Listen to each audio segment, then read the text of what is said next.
So first known invasion on India in the recorded history happened in 810 BCE when Assyrian queen Semiramis. Assyrian Empire was a very big empire, and Queen Semiramis attacked India. So first she sent some people in the garb of traders to find out the situation in India. And they told her that King Satyavrat of Punjab is a very, very powerful king, and he has a very strong army. And especially its unit of elephants is very, very strong and powerful. So she postponed her plan to attack India by about 2 years. And she thought that she's playing a very smart trick by she attached the buffalo skin together and created attached kind of uniform, if you may call it, and it draped it over the camels, because her army had camels. She came from Middle East, to make them look like elephants. And then she attacked India with 30,000 infantry, 5,000 cavalry, 1,000 chariots, and 1,000 camels dressed as elephants. And her army met Satyavrat's army on the banks of river Sindhu, Indus. And King Satyavrat routed her army completely, because those camels couldn't take the heat of Indian plains. They started running helter-skelter. And Satyavrat's elephants attacked Assyrian army and created a complete rout of the invading army. They ran away. Indian kings always followed the principle of Dharma Yuddha. So if the opponent is running away, retreating, then you don't follow and kill them. You always allow them to go back. That is the concept of Dharma Yuddha that Indians followed. So King Satyavrat allowed the queen to go back. But this was definitely not a defeat for India, but it was a resounding victory for India. Then 535 BCE to 513 BCE, there was a very big empire called Persian Empire. We all have heard of it. So Cyrus the Great and Darius the Great, they also attacked India during this period. And they couldn't make any headway beyond the Indus River. So there was again no defeat for India. Alexander's invasion we all have heard of, and British historians have described it as Alexander's conquest of India, which is completely misleading, because Alexander made a very, very stiff resistance from a very small kingdom on the border of India. The king's name was Puru, or Porus, as the Greeks called him. And there was a very fierce fight. And generally there is not an agreement that whether Porus was defeated or it was something like a drawn match. But all historians are unanimous on one thing, that it was the most difficult battle in Alexander's life. And after that difficult battle, they had no morale left to go further in India and take on the mighty Nanda army. So after the war with Porus, Alexander went back. So it can't be called as a defeat for India. Then he left behind some generals like Seleucus and Demetrius. The Seleucus was defeated by Chandragupta Maurya. Demetrius was defeated by Pushyamitra Shunga. So they were all victories for India, not defeats for India. Then there were some invaders like Scythians, Indo-Parthians, Kushans. They attacked India. Most of them could never advance into the mainland of our country. Only the Kushans were successful, but they were successful only after they became completely Indian. So they accepted Buddhism as their religion.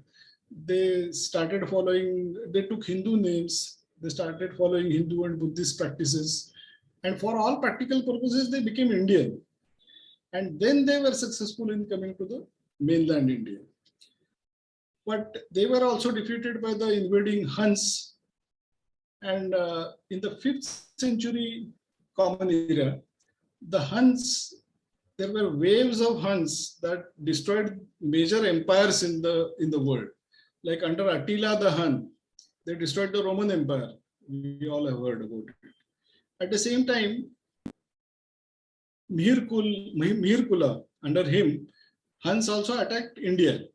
But in India, they were defeated resoundingly by Skandagupta, Yashodharman, and Narsingha-Gupta, because that was the Gupta Empire period at that time.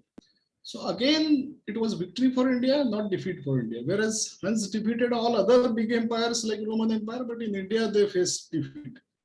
So how can we say that India's history is a history of defeats? Now we come to the Islamic invasions, because that is the biggest part of our history. So to understand how India reacted, or how India faced, or how India performed against the Islamic invasions, we have to understand that on the backdrop of what happened in the other parts of the world. Because unless we have some reference point, we can't really determine how India performed. So after the death of Prophet Muhammad in 632 BCE, they started the campaigns for spread of Islam from 634 BCE. And it was like a human tsunami. I mean, in just a matter of 125 years, they destroyed everything that came in their way and won over a big, vast area, right from Afghanistan in the east to Spain in the west. On their east, they had a very, very strong empire called Persian Empire. On their west, they had another equally strong empire called Byzantine Empire, or Eastern Roman Empire. These empires were in existence for almost 1,000 years by that time. And in spite of the existence of such strongly entrenched empires on both their sides, these Arabs won this completely, almost more than half of the world in a matter of 125 years. Just to understand, they won the entire Iran, which was the base of Persian Empire, in 8 years. Iraq, they won in 2 years. Egypt, they won in 4 years. Syria and Palestine, they won in 8 years. Entire North Africa, they won in 50 years. And the entire Central Asia, which was the toughest battle for them, because those people were also very rugged and violent. But this entire Central Asia, they won, places like Kazakhstan, Uzbekistan, Turkmenistan, they won in about 100 years. And since all these battles happened simultaneously, this entire area from Afghanistan to Spain, they won in 125 years. This was itself a miracle, but even a bigger miracle than this was that in this entire area, they made all the people living in this area to accept Islam as their religion and accept Arabic as their language. This had never happened before, or I don't think it ever happened after that also. That in such a big area, people were made to change their religion and change their language. And that was the biggest success of Islam in such a huge area. Now, on the backdrop of these facts, now let us figure out how India responded to the Islamic invasions. We are generally told that the first invasion that happened was on Sindh, and it was in the year 711 Common Era. But that is not correct. The first invasion on India happened in 636 Common Era, 636 CE. Because India, flying Islamic flag on India was very, very dear to Prophet Muhammad himself. So he had told his followers that those who will fly Islamic flag on the soil of India will definitely go to the Jannat. So The campaign against India was started in 636 Common Era. And the first attack happened by the way, sea route on Thane, which is near Mumbai. And it came from Oman. And this attack was repulsed and there was no success for the Islamic invaders. Then second attack happened on Bharuch, which is in Gujarat, again from the sea route. There again they were defeated. After that, about at least 8 to 10 times, they attacked Sindh. And every single time they were routed. They were convincingly defeated. So till 711, from 636 to 711, which makes it about 75 years, every single time they faced defeat. They were never successful. So this period of 75 years, if you compare with 125 years in the rest of the world, you see a stark difference that everywhere else, big empires collapsed. And here, small kingdoms in India fought resolutely and actually defeated the Islamic invaders. In fact, at that time, India didn't have one central power like a Persian Empire or a Byzantine Empire. We had small kingdoms like Gurjar Pratihars in the west, Palas in the east, Rashtrakoot and Chalukya in the south. But there was not a single central strong empire which could have fought with the Islamists. But still, for the first 75 years, there was no success for Islamic invaders. Then in the year 711, Muhammad bin Qasim attacked Sindh. He fought with Raja Dahir, who was the king of Sindh at that time. Again, it was a very fierce battle. Raja Dahir was advised by his ministers that for the time being, let us retreat because this Arab army seems to be very strong. And then we'll come back and fight them again. But he said, no, nothing doing. Now I am standing between other kingdoms of India and the Arabs. And if I win, the success will be mine. And if I lose, the history will remember me as someone who fought for the country. He unfortunately lost. But even more unfortunately, our country never remembered him. And his confidence that the country will remember me as a king who fought for the country was not proved right, because our history has always been distorted and we were never told about the real heroes of our history. So Raja Dahir was forgotten. Now coming to what happened after these people won in Sindh. We generally feel, and we have been told, that after these waves after waves of Islamic invaders kept on coming and we kept on losing. That is the essence of history that we understand. But after Sindh was won over, Muhammad bin Qasim was sent back, and another general called Junaid al-Rahman was sent to India, and he was told to now go deep inside India and win the entire country. So he started his foray into Rajputana, which is adjacent to Sindh. Then there was a king called Bappa Rawal of Mewar. He realized the threat that these Arabs are going to cause, and he collected a confederation of kings: Gurjar Pratihar king Nagabhatta, Rashtrakoot king Jaisinha Varman, Chalukya king Pulakesin, and he himself. These four kings came together and they met the Arab army on the Sindh Rajputana border, and they comprehensively defeated the Arabs. So much so that Arabs started running back. Bappa Rawal followed them and expanded his kingdom in the areas of right up to Iran. He established a city of Rawalpindi as an outpost to protect India from any further invasions like this. So Rawalpindi comes from Bappa Rawal actually. But our history has never spoken about Bappa Rawal, unfortunately, hasn't spoken about this battle where Arabs were defeated. Now, after losing on the west, Arabs also opened another front towards the north, and they started approaching Punjab and those areas. There again, King Lalitaditya of Kashmir, he met the Arab army in Kangra in Punjab, and again comprehensively defeated the Arabs. And he also expanded his kingdom towards the areas of Dardistan, Bukhara, and Balkh. Lalitaditya was also a very big and powerful king, about which hardly anybody has heard in our country. So all attacks from the west were defeated. On the other front, Arabs had opened from the north or northwest. Their army, which won in Iran and captured Iran by the year 650, they further started encroaching in India from that side. And there were two small kingdoms on the border called as Kabul and Zabul.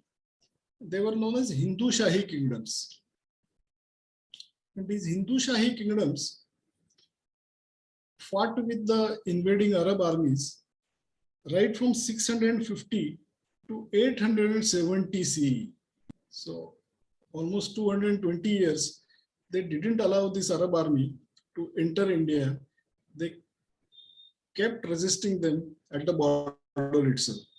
Again, now compare with 125 years of what happened in the world and these 220 years, two small kingdoms, very, very small kingdoms. They didn't allow the Arabs to put a foot on the Indian soil. They also, afterwards, the attacks of Turks started in the year 966. Turks started attacking them from Afghanistan. They fought the Turks from 966 CE to 1026 CE, again for almost 100 years. So 650 to 1026, almost 400 years, they didn't allow the invaders to enter India. These were the two very, very small kingdoms compared to the big empires like Byzantine and Persian Empire. I think by no stretch of imagination, you can call India's history as a history of defeats. It is a history of heroic resistance, but we have never been told about it. That is the unfortunate part. After the Arab invasions, then the Turkish invasion started when Mahmud of Ghazni started attacking India around 1010, around that time. We know that he won many battles in India, that is known history. But what we don't know is he also lost many battles. That has never been told to us. The biggest of these losses was against the King Vidyadhar of Kalanjar and Khajuraho. It was again a resounding defeat which Mahmud of Ghazni faced and actually ran away from the battlefield. After Ghazni's death, his nephew, Sayyid Salar Masood, he attacked India with an army of more than 1 lakh soldiers. He won some areas and then he parked himself at Satrik in Uttar Pradesh. And there was a small kingdom where King Suhail Dev was ruling. His kingdom was known as Shravasti. He had also heard of the atrocities of this Turk army. So he collected 21 small kings which were in that area to come together. He convinced them to come together. And this confederation of 21 kings fought with the army of Sayyid Salar Masood and completely routed him, and killed Sayyid Salar Masood. And after that, the Turks again didn't come back for about 150 years. So this was somewhere around 1035 maybe. And the next invasion happened when Muhammad Ghori attacked India in 1173. So there was a big gap of 150 years. What we have been told that Islamic invaders kept on coming and kept on winning is a complete lie. When Muhammad Ghori came, he had heard about the loot and the plunder that Muhammad Ghazni had done at Somnath. And because of that, Muhammad Ghazni had become a big hero in the Islamic world. So Muhammad Ghori wanted to also, bask in that glory and collect that loot from Somnath. So he decided to attack Somnath first. And in Gujarat, there was a Chalukya kingdom at that time, and the queen regent was Naiki Devi, because the king was a kid, and she was taking care of the kingdom. She defeated Muhammad Ghori at the foot of when he attacked her kingdom, and it was again Muhammad Ghori somehow saved himself and ran away. That was in 1173. He came back only in 1191, and never again in his life he attacked Gujarat. So, but we have never heard of Naiki Devi. That's again a very unfortunate part, that Muhammad Ghori was so badly defeated by Naiki Devi, but we don't know Naiki Devi. We know Muhammad Ghori, of course, very well. Then, in the first battle at Taren, Muhammad Ghori was again defeated by Prithviraj Chauhan. And only in the second battle of Taren in the year 1192, he could defeat Prithviraj and kill him. And then in the year 1206, his general Qutubuddin Aibak, he established Delhi Sultanate in India, at Delhi. So the first Islamic Sultanate in India was established in the year 1206. Till that time, they could never establish a kingdom in India, in the mainland of India. So 636, they started attacking India. The first Sultanate that they established in India, on the mainland of India, was in the year 1206, which is about 570 years. Now again, you compare with what happened outside. Iran 8 years, Iraq 2 years, Egypt 4 years, Spain 4 years, India 570 years. And still, the Delhi Sultanate was controlling only a small part around Delhi. It was not as if the entire India was won over by the Islamic invaders. From that time onwards, Aurangzeb died in the year 1707. That is where the Mughal Empire actually, for all practical purposes, it ended. We can take 1750, till that time some life was there maybe. So from 1206 to 1750, in these 500 years again, they could never establish their political rule on the entire land of India. Like Assam was always free under Ahoms. There was Vijayanagar Empire in the south. There was Shivaji Maharaj in Maharashtra and other parts. So entire India never was conquered by the Islamic invaders, even till 1750. So 636 to 1750, 1100 years, India always kept resisting. India's history is not a history of defeats, but it is a history of heroic resistance. That we need to tell our children, that we need to teach our future generations, that while the big empires like Byzantine Empire and Persian Empire collapsed like pack of cards, India fought for 1100 years and never ever allowed the invaders to control the entire land of our country. More important than that, in other parts of the world, people converted themselves to Islam and accepted Arabic as their language. Whereas in India, Indians were never completely converted. Our Hinduism remained a thriving religion. We never gave up our languages. So cultural imperialism was also resisted. Political imperialism was also resisted. So India's history by no means is a history of defeats, but it's a history of resistance.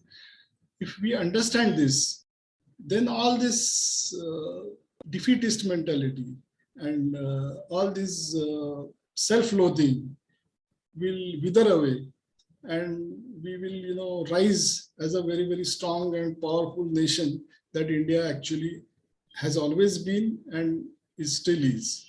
So that's why understanding history and removing these misconceptions and distortions is very, very important.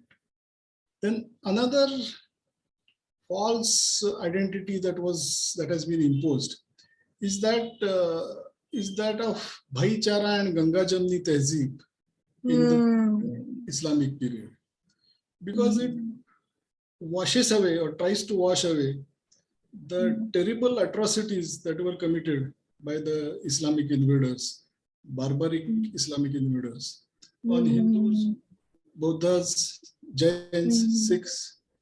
All this is completely wiped away as if it never happened. It is called as negationism. So this negationism of atrocities that happened in India needs to be again completely understood and corrected. How bad were these atrocities, and how badly Indians were tortured? To understand that, let's see a few facts. Historian K.S. Lal has estimated that from 1000 CE to 1500 CE, 80 million Hindus were massacred. 8 crore Hindus were massacred in just 500 years, from 1000 CE to 1500 CE. Hindu Kush mountains, we have heard about it. Hindu Kush is called the killer of Hindus. It means killer of Hindus. Why this name was given to Hindu Kush? Because lakhs of men, women, and children were taken via this route to Central Asia and Iran as slaves to be sold in the slave market. And due to the extreme cold conditions in that area, many of them used to die. And that's why this mountain is called as a Hindu Kush, or the killer of Hindus. So what kind of slavery was imposed on us? What kind of torture was imposed on us? In the town of Ghazni in Afghanistan, there is a tower under which it is written that Duktare Hindustan, Nilame do dinar. The daughters of Hindustan are sold for just two dinars each. So that is the kind of slavery, that is the kind of rape, plunder, torture that Indians had to face. And making an effort to simply negate everything and say that nothing like this happened is something which is very, very unjust to the memory of those who suffered this torture. So this correction also has to be made in our history. Who did this negation? Who were behind this negationism? Because this is not a creation of British, but it is a creation of our own people. During the pre-independence and also post-independence era, there were three main streams who kind of contributed to our historiography, or the knowledge of history. One was Congress, of course, because Congress was the dominant party post-independence as well as pre-independence. And their understanding of history, or their narrative of history, was articulated by one Mr. M.N. Roy. He was the one who articulated the Congress's point of view of history. And M.N. Roy himself was a communist, actually. He was in Congress for a few years, but later on he formed Indian Communist Party. So he was the one who contributed to this negationism. Second stream was Islamic scholars, the Deoband School and Aligarh School. Their narrative history was articulated by one Mr. Muhammad Habib, father of Irfan Habib, who again was a communist. So Islamic narrative history was also articulated by a communist. And then the third is communists themselves.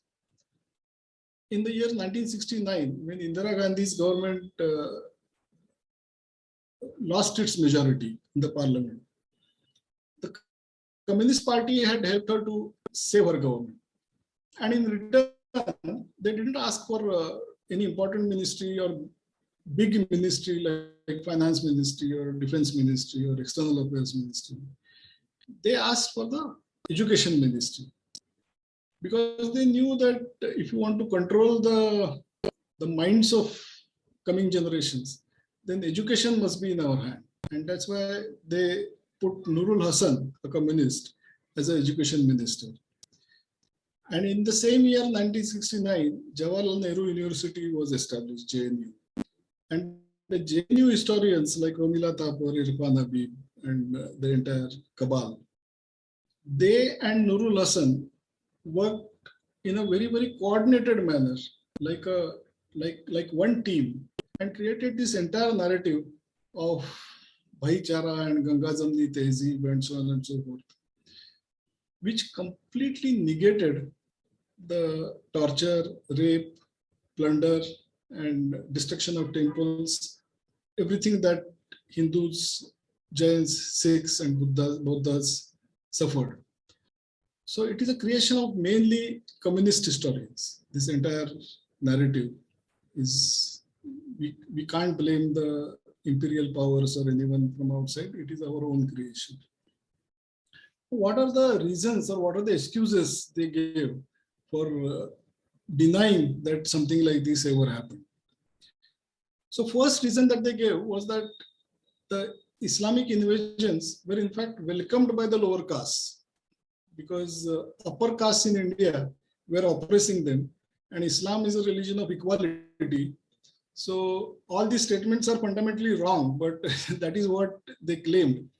And they said that the lower castes in India actually welcomed the Islamic invasion. So now nothing can be farther from truth, because violence, rape, loot, plunder, everything, it was not done selectively. Only the upper castes were not looted or plundered or raped. Everybody suffered that. And all the castes together fought against the British. The resistance that I spoke about was due to the combined effort of all the castes. Like we spoke about the 21 kings who came together to defeat Sayyid Salar Masood. All of them were from the supposedly lower castes. None of them were Rajputs or Brahmins or something like that. They were all belonging to so-called lower castes. Someone who fought against and killed Muhammad Ghori, called Ramlal Khokhar, he belonged to a Khokhar Gotri Jat, again supposedly a lower caste. So there are hundreds of such examples. I mean, there is absolutely no point in saying that the lower caste welcome the Islamic invaders. Then they said that the temples were destroyed not for religious reasons, but for economic reasons, that they wanted the money and the loot from the temples.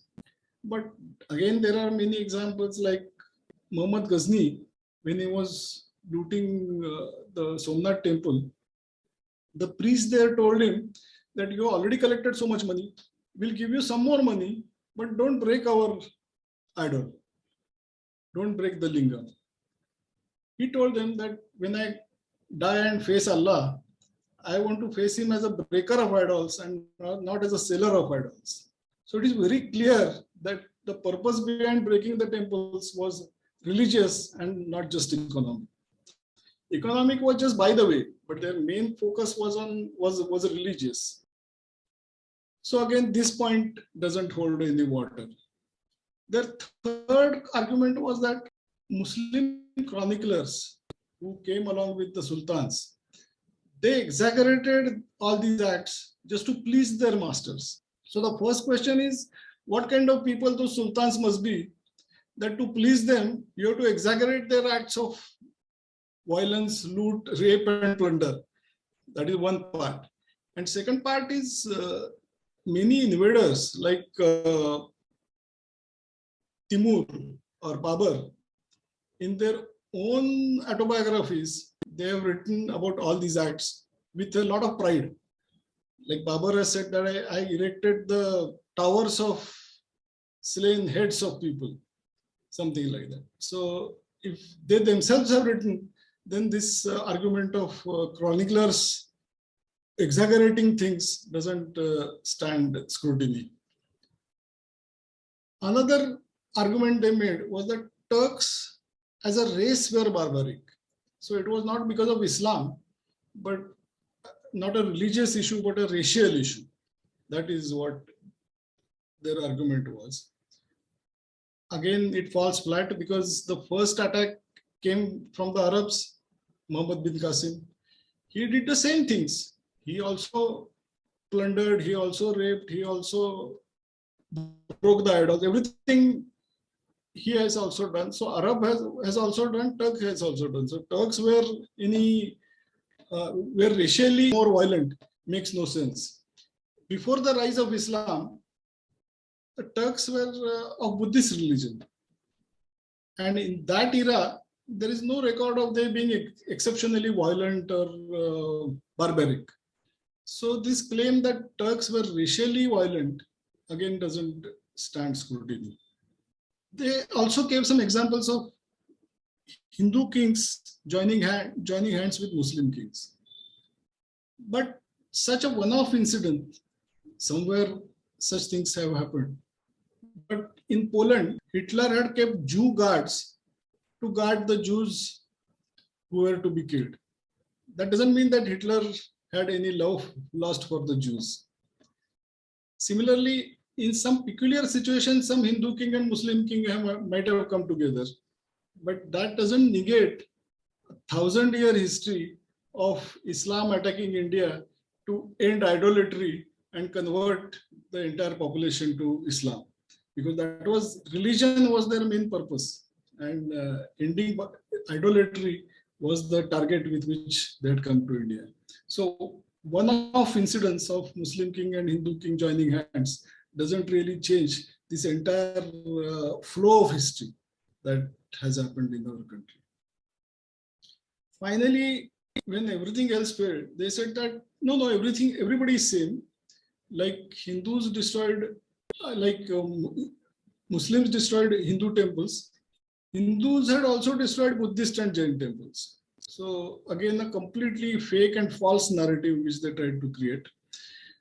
In 400 Common Era, a Chinese traveler called Fai Yan had come to India. In the 6th century, Yuan Sang, another Chinese traveler, had come to India. And both of them stayed in the number of Buddhist vihars because they had come to study Buddhist texts and especially to learn Sanskrit to understand the Buddhist texts which were written in Sanskrit. And they have written their memoirs, and nowhere they have mentioned that Hindus had destroyed the Buddhist temples or vihars or chaityas or given any trouble to the Buddhists, nothing of that sort. All the historians who came at that time, chroniclers who came at that time, have only mentioned the peaceful coexistence between Buddhists, Jains, and Hindus. So this claim again, in fact, there were many times many historians have asked that give us some evidence of Hindus having destroyed Buddhist temples or Jain temples or the animist temples. And not a single evidence has ever been provided. Some incidences which happened locally, like a few years back, there was a narrative of church attacks which was created. But finally, it was found that those were Chutput local incidences where some street urchins had thrown some stones at churches. That doesn't mean that Hindus were attacking churches. So similar such incidences might have happened in the past, which were projected as big attacks by Hindus on Buddhist and Jain temples, which again has been disproved. So all these excuses that they gave for trying to negate the 1,000-year history of torture of Hindus, Jains, and Buddhists have all failed. And this needs to be established that this history cannot be denied. For the sake of peace today, you cannot deny what has happened in the past because that will not result in peace. In fact, if you let history come up, if you let truth come up, then there is a possibility that there will be some catharsis and the future will be peaceful and happy and prosperous. So we need to again create this, remove this distortion from our history that nothing of rape, plunder, killings, and breaking of temples happened. We have to accept that these things happened. In fact, Hitler killed 6 million Jews And even today, the entire world feels sorry for that. There are this fact is not brushed under the carpet, but there are Holocaust museums in Germany and other parts of Europe where the memory of those who died is respected and preserved. And it shows the world that something like this should never happen. So why this dignity is denied to the people who died and suffered torture in the past? Only because they were Hindus? Only because they were Indians? What respect and dignity we give to the Jews, why can't we give the same respect and dignity to the Hindus? So that is why I think this is very important.